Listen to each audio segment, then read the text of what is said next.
Welcome everyone, glad you're here. As for today's figure review, we'll be looking at the amazingyamaguchi Revoltech Saitama from One Punch Man. So to start off, here's the front of the box. We have the figure Saitama here, Revoltech, amazingyamaguchi, and the Kaiyodo company. We have Saitama's name here and One Punch Man. At the top, One Punch Man and the same logos. At the bottom, some QR code, and this is a official figure with the sticker here. At the side, we have more promo shots for Saitama,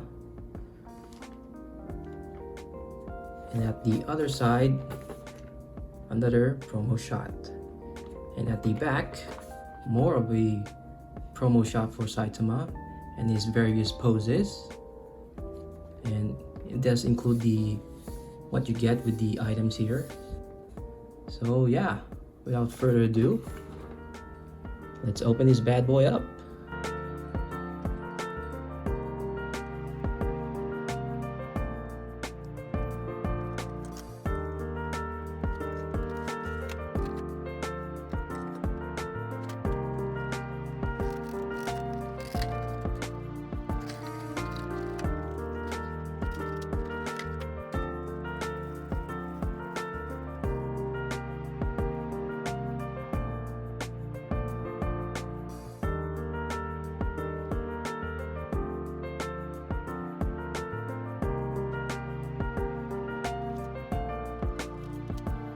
Alright, now that he's out of the box, let's start things off first with his articulation, starting with his bald head. So his head can move up about that much, and it can move down about that much. But it does leave a gap on the back of his head between the head and the neck. As you can see, it can tilt a little bit, and it does rotate, obviously, but with the help of the neck, his head can move about up that much, but does leave a gap between the neck and the chest, and it can move down about that much. Again, it does leave a gap in here, but not much on the base of the neck.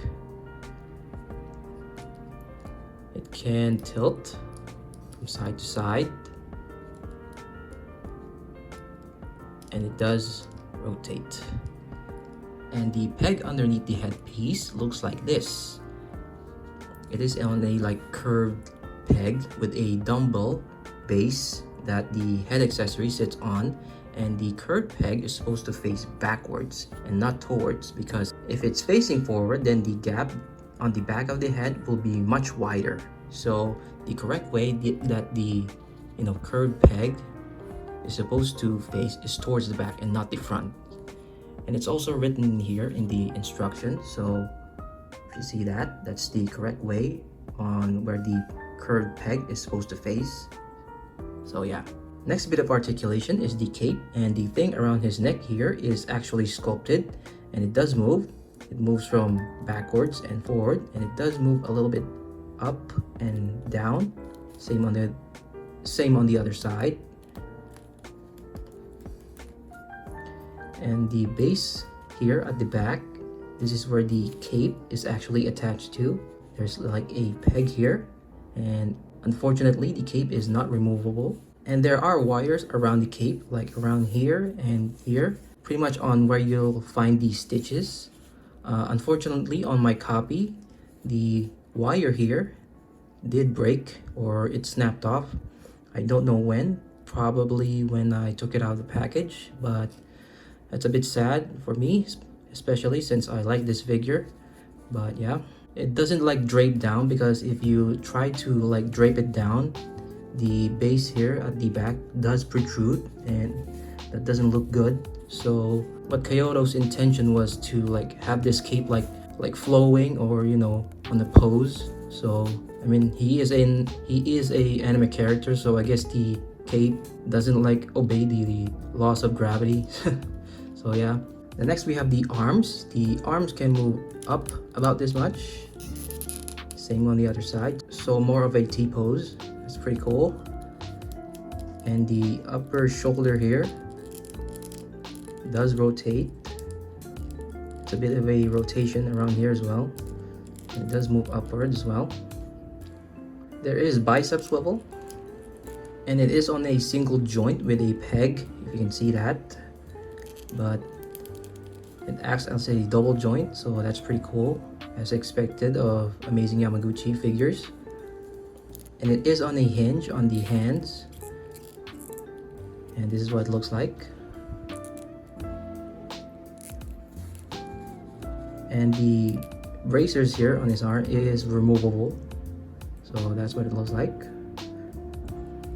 And of course we have the signature butterfly joints for the Kaiyodo figures, so there's a ton of range there when you're posing him.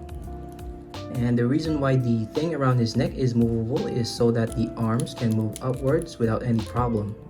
But still, I wish the whole cape was soft goods. And the next bit of articulation, we have the chest. Let's move the arms around so it doesn't get in the way. That. The upper chest can arc back about that much, and it can ab crunch about that much, and no gappage whatsoever in the back. But then again, it does get covered by the cape, so no worries. The upper torso can rotate,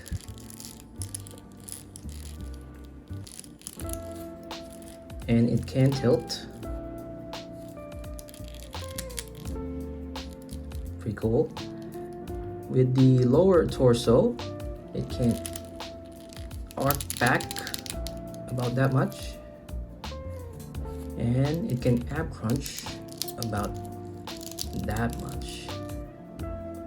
But it does leave a massive gap here. And the belt and this like part here is actually what's like covering the gappage between the lower torso and the crotch area. So yeah. Next we have the legs. The legs can move forward about like that. It can bend backwards pretty much on 90 degrees. Pretty awesome. And it can perform the splits no problem. The upper legs is on a thigh swivel as well, so can move the legs pretty much. And there's a line here on the upper thigh and the lower thigh, so you can pinpoint where the original position of the legs is, so that's a good indicator. And it is on a single joint, but it does act as a double joint when you're bending the knees. Pretty cool. The boots can swivel nicely, and it can move like forward and backwards, so that's pretty cool. And the foot can move upward about that much and downwards about that much. And it can have an ankle rocker as well, so that's pretty cool.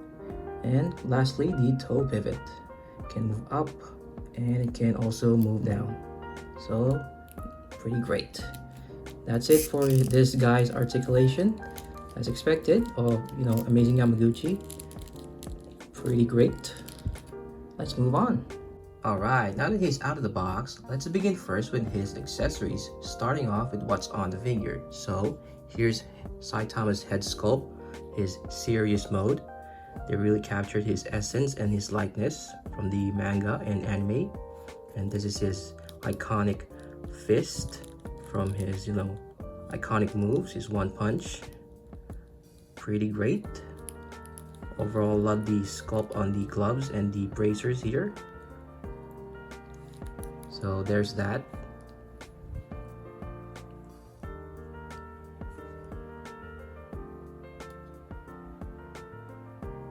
The next we have some similar variants to his serious mode. Here we have the left and right looking serious faces. Pretty awesome.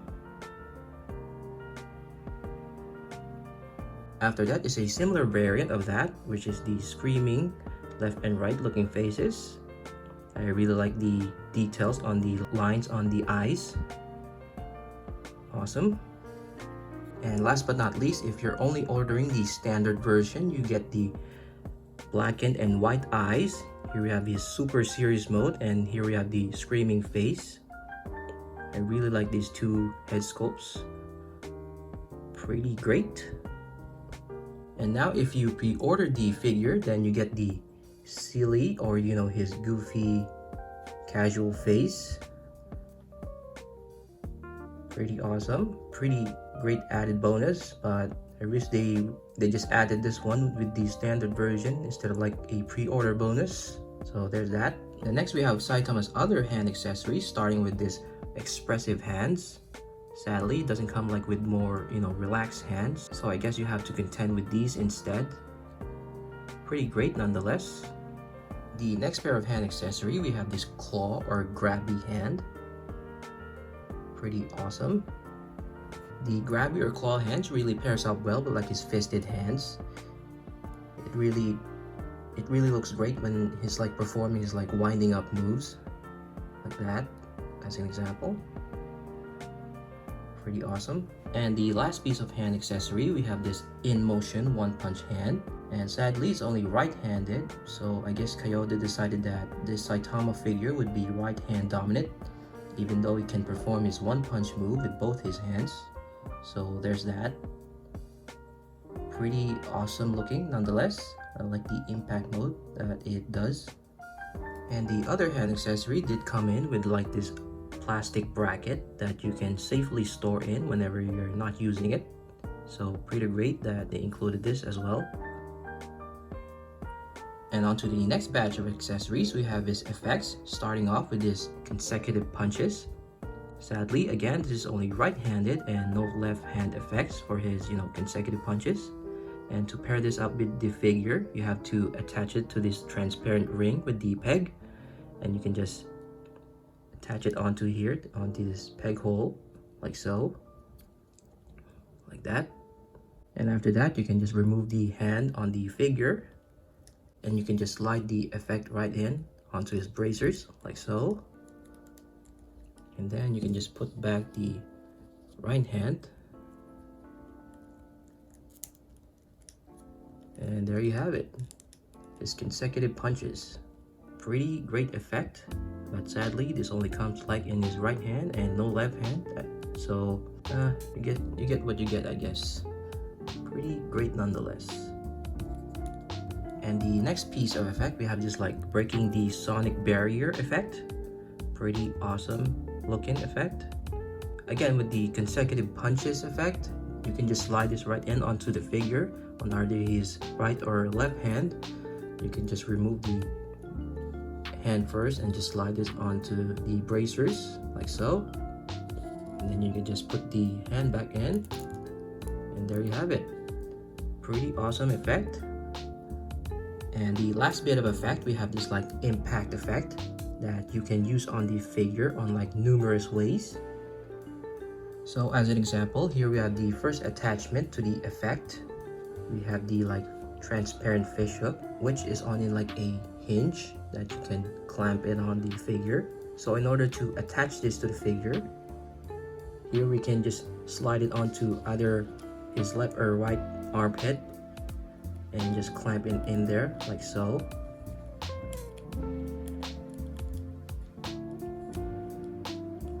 Like that. You can see it. And then after clamping it, then you can just attach the impact effect onto this like peg, like so.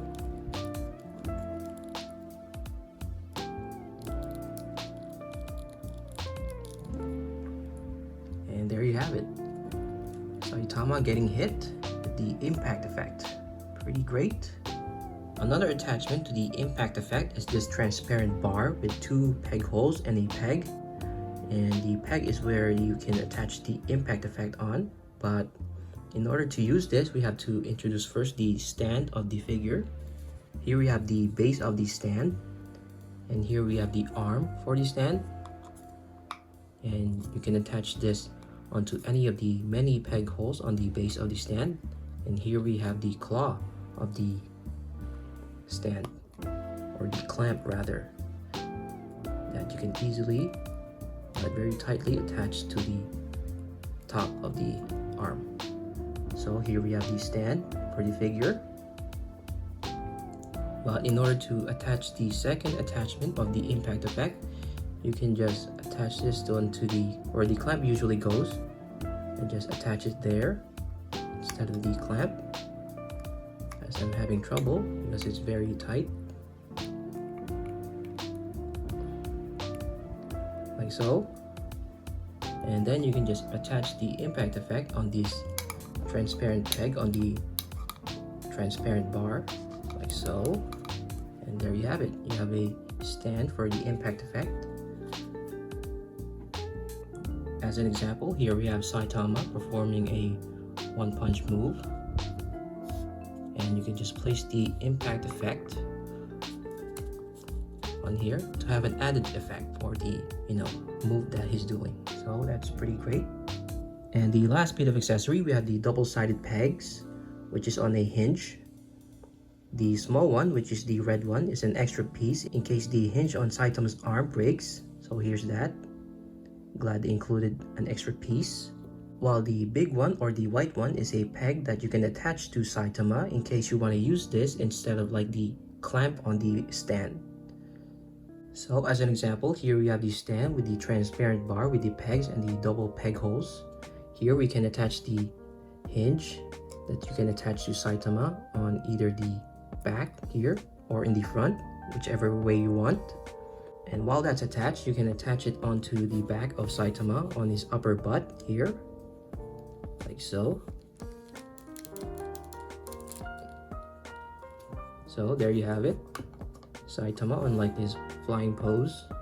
Even though it doesn't fly, it can only like jump really high or long distances.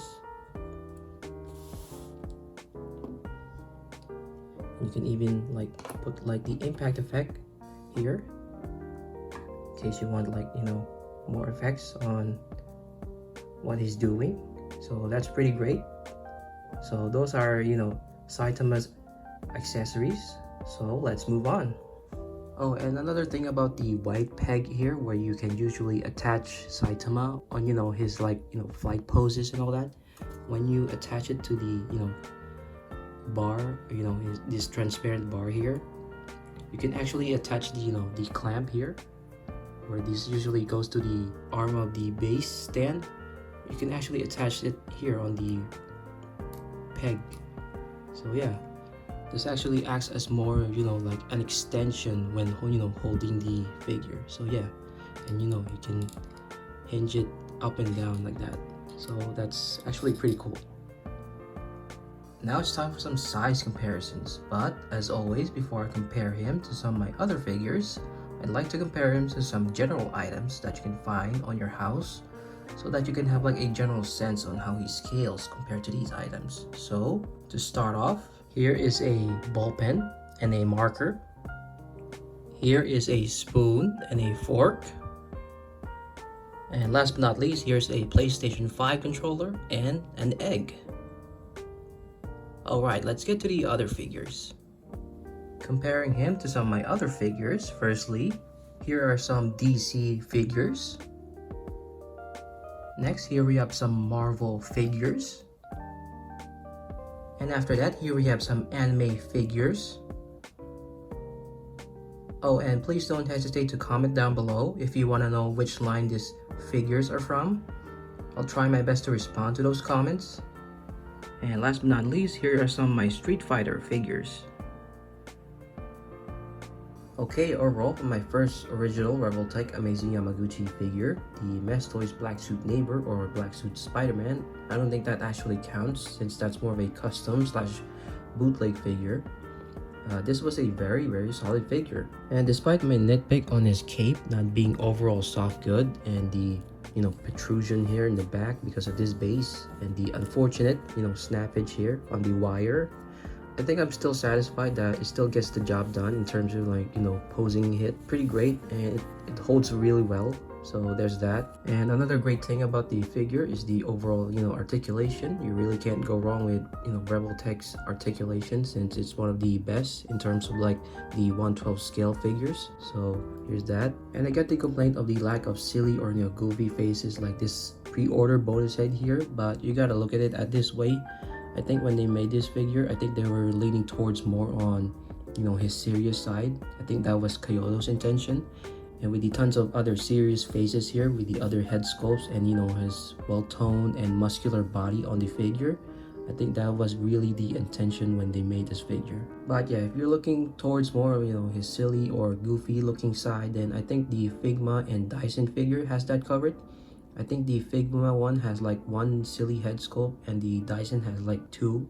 So, you know, if you're looking towards more, you know, Saitama's casual looking side, then I think those two figure has that covered. But yeah, despite all that, I'm really excited with the future releases of the other characters of this series. I think Genesis is actually next after Saitama. I think they're already done with, you know, his articulation and his, you know, and his paint jobs. I think they're just in the progress of making tons of copies of him in order to be delivered and be shipped. And after that, at SDCC or you know, San Diego Comic-Con this year, 2025, I think they announced the other figures. I think after Genos, they'll release Goro, because tons of people have already released like, you know, pictures of him. I think his, you know, paint job and articulation are all done and just, you know, in the progress again of making tons of copies of him, but that's still far in the future. But after Goro, I think they'll release, I think, Pretty Prisoner. They already released like a, you know, base form of him. Like, he still hasn't had, you know, paints on the figure when he was displayed on SDCC. And after Pretty Prisoner is, I think, Bomb or Silver Fang. But at the time of this recording, they've only released like, you know, a promo shot of him, so we still don't know what he looks like in figure form. But, you know, I'm still very excited on what he'll look like. But yeah, but in terms of other Kaiyodo figures, I'm really excited with the announcement that they're making, you know, more Metal Gear Solid figures. I think that they announced at SDCC again that they'll be making Naked Snake and the boss based from the, you know, upcoming Metal Gear Delta game, you know, the Metal Gear Solid 3 remake. I'm really excited for those two figures. Hope they, you know, continue with that line as well. But yeah, I'm really happy that Kaiyodo has been killing it lately with the releases of their, you know, their figures. I hope that, you know, they announce more other lines as well. But yeah, guys, I'm really happy about this figure. I'm really a big One Punch Man fan, especially of, you know, Saitama. He's my favorite, you know, character from the series, and I really hope that they do, you know, other characters as well. Like, I'm really excited about, you know, Boros or, you know, Speed of Sound Sonic. Sorry, that was my dog. And, you know, I really would like, you know, a Fubuki figure and a Tatsumaki figure. I wonder how, you know, Revoltech would actually make those. Hopefully when they make, you know, their clothes, that they would, you know, make it, you know, soft goods and, you know, not in sculpted form. Especially with like how, you know, SH Figure Arts made, you know, the Tsunade figure. I'm really not a big fan of, like, you know, her sculpted, you know, clothes. I mean, I've been seeing a lot of, you know, other customizers, you know, making them, you know, soft goods instead. So, you know, kudos to those, you know, custom figures. I'm really, you know, a big fan of them. But yeah, that's all for it, guys. I've been rambling too much, but yeah, I have to let you guys go. Thanks again for, you know, watching. Hope this, you know, video or, you know, this review was very informative. But yeah, see you guys. Happy collecting. See ya.